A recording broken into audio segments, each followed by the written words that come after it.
Social media వేదికగా ప్రత్యర్థులు చేసే అసత్య ప్రచారాలపై అవంతి శ్రీనివాసరావు ఫైర్ అయ్యారు. కొన్ని పత్రికల్లో అవాస్తవాలు రాస్తున్నాయని మండిపడ్డారు. తాను అనకాపల్లి వెళ్లిపోతున్నా అని తప్పుడు ప్రచారం చేస్తున్నారని అన్నారు. గంట అతని అనుచరులు రోజు తమ నాయకులకు ఫోన్లు చేస్తున్నారని, చేరకపోతే బెదిరింపులు చేస్తున్నారన్నారు. ఇలాంటి పనులు ఆపకపోతే ఎన్నికల కమిషన్ కు ఫిర్యాదు ఇవ్వడం జరుగుతుందన్నారు. సర్పంచులకు ఫోన్లు చేసి డబ్బులు ఇస్తామని బెదిరింపులు చేస్తున్నారన్నారు. రియల్ ఎస్టేట్ బ్రోకర్లు కొంతమంది ఉన్నారని, వాళ్ల పని వాళ్లు చేసుకుంటే మంచిదన్నారు. గంటాకు ఆయన అనుచరులకు బిల్డర్స్ ఎటువంటి లంచాలు ఇవ్వనవసరం లేదన్నారు. బెదిరింపులు చేస్తే తాము దేనికైనా సిద్దమన్నారు. భీమిలిలో సుమారు 2,500 కోట్ల సంక్షేమాన్ని, అభివృద్దికి ఖర్చు చేశామని తెలియజేశారు. జగన్ కు వస్తున్న ఆదరణ చూసి ఓర్వలేక జగన్ పై హత్యాయత్నం చేశారని అవంతి పేర్కొన్నారు. ఆ ఘటనపై ప్రతిపక్షాలు హేళన చేయడం హేయమైన చర్య అని అన్నారు. వారిపై ఎన్నికల కమిషన్ తగిన చర్యలు తీసుకోవాలని డిమాండ్ చేస్తున్నామని అన్నారు. ప్రతిపక్షాలకు రాజకీయం అంటే ఒక వ్యాపారమని, ఎన్నికల సమయానికి వస్తారని, అయ్యాక మరీ 5 సంవత్సరాలు కనపడరన్నారు. ప్రతిపక్షాలకు రాజకీయం అంటే ఒక వ్యాపారమని, ఎన్నికల సమయానికి వస్తారని, అయ్యాక మరీ 5 సంవత్సరాలు కనపడరన్నారు. గతంలో ఉన్న ఎమ్మెల్యేకు ఇక్కడ సర్పంచ్ పేరు కూడా తెలియదన్నారు. ఉత్తరంలో ఉన్న 5 సంవత్సరాల నియోజకవర్గంలో ఎక్కడా కనపడలేదని అన్నారు. గంటా నామినేషన్ కు కనీసం 10,000 మంది కూడా వెళ్లలేదని ఎద్దేవా చేశారు. భీమిలిలో ఉండేది అవంతి అని, దమ్ము పౌరుషం ఉంటే తాను దేనికైనా సిద్దమన్నారు. మే 13 తర్వాత కూడా తాను భీమిలిలో ఉంటానని, గంటా ఎక్కడ ఉంటాడో కూడా తెలియదన్నారు. గంటా గేటు ముందు గంటల తరబడి వేచి ఉండాలన్నారు. మే 13 తర్వాత గంటా ఎక్స్పైరీ డేట్ అయిపోతుందన్నారు. తనపై వ్యక్తిగత దూషణలు చేస్తే చట్టపరంగా చర్యలు తీసుకుంటామన్నారు. ఆ తర్వాత వచ్చే పరిణామాలు ఎదుర్కోవడానికి సిద్దంగా ఉండాలని హెచ్చరిస్తున్నామన్నారు. ప్రజలకు ఓటు అడిగే హక్కు కేవలం వైఎస్సార్సీపీకే ఉందన్నారు. గంటాకు ఓటు వేసే కన్నా నోటాకు ఓసినంత ఉత్తమం లేదన్నారు. కొందరు కారు చౌకగా ఇక్కడ రైతుల దగ్గర భూములు కొట్టేసి వాళ్ల ఆస్తులు కాపాడుకున్నారన్నారు. విశాఖ అన్ని రకాలుగా అభివృద్ది చెందడం ఖాయమన్నారు. మన గెలుపు ఏంటో ప్రత్యర్థులకు చూపించాలని, అవంతిని భీమిలి ముద్దుబిడ్డగా ప్రజలు ఆదరిస్తున్నారని పేర్కొన్నారు. స్థానికంగా ఉంటూ ఇక్కడే ఓటు హక్కు కలిగి ఉన్నారని, అందరి ఇళ్లలో పెద్ద కొడుకు వలె భావిస్తున్నారన్నారు.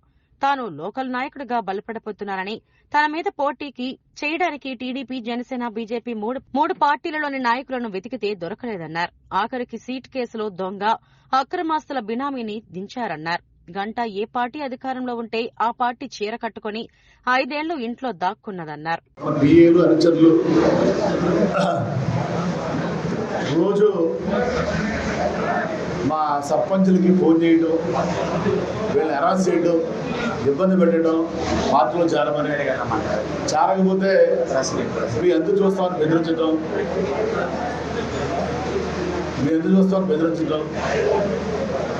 ఆపకపోతే వాళ్ళ మీద కూడా ఎలక్షన్ కమిషన్ కంప్లైంట్ ఇవ్వడం జరుగుతుంది.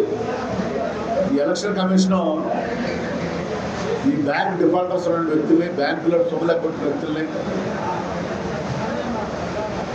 ఇలా చట్ట ఉల్లంఘన పాల్పడే వ్యక్తుల్ని వాళ్ళని డిస్క్వాలిఫై చేయాలని కోర్టు ఎలక్షన్ కమిషన్. రెండు మా కృష్ణ గారు ఇక్కడ ఉన్న నాగు గారు అని రోజు ఫోన్ చేయడం, బెదిరించడం, ప్రలోభాలు పెట్టాలని చూడటం. ఇది ఒకటే కాదు, ఇలా అందరు సర్పంచులకి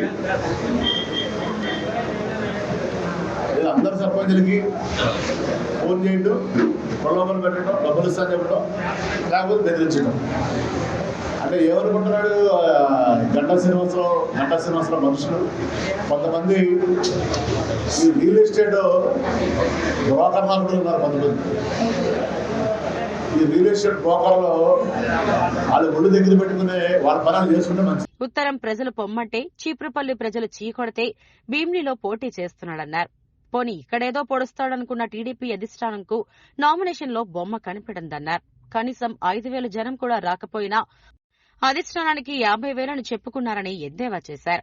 టీడీపీ అధిష్టానం వాళ్లు నిఘా పెట్టి గంటా చేసిన మాయను తెలుసుకున్నారు. గంటా పని అయిపోయిందని, నామినేషన్ రోజే రంగు బయటపడిందని, ఏమీ చేయలేక తలలు పట్టుకుంటున్నారని అన్నారు. దీంతో యుద్దంలో అవంతికి ఎదురు నిలబడలేని దద్దమ్మలు అవంతి అనకాపల్లి ఎంపీ అభ్యర్థి అంటూ దుష్ప్రచారం చేస్తున్నారని అన్నారు. కానీ భీమిలి నియోజకవర్గం ప్రజలు ఎవరూ నమ్మలేదన్నారు. కార్యకర్తలు ఎవరూ ఆందోళన చెందలేదన్నారు. ఎందుకంటే భీమిలి నతన ఇల్లు, ఆ ఇంట్లో తాను పెద్ద కొడుకునని అన్నారు.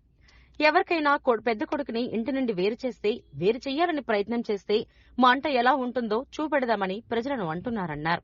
మన భీమిలి, మన రాజధాని, మన భవిష్యత్, మన పిల్లలు, మన ఉద్యోగాలు కాపాడుకుందామని పేర్కొన్నారు. ముఖ్యమంత్రి జగన్ కన్నకల భీమిలిని ప్రపంచ పటంలో చూపెడదామని, ఆ పటం స్థిరంగా చరిత్రలో నిలిచేలా చేయాలని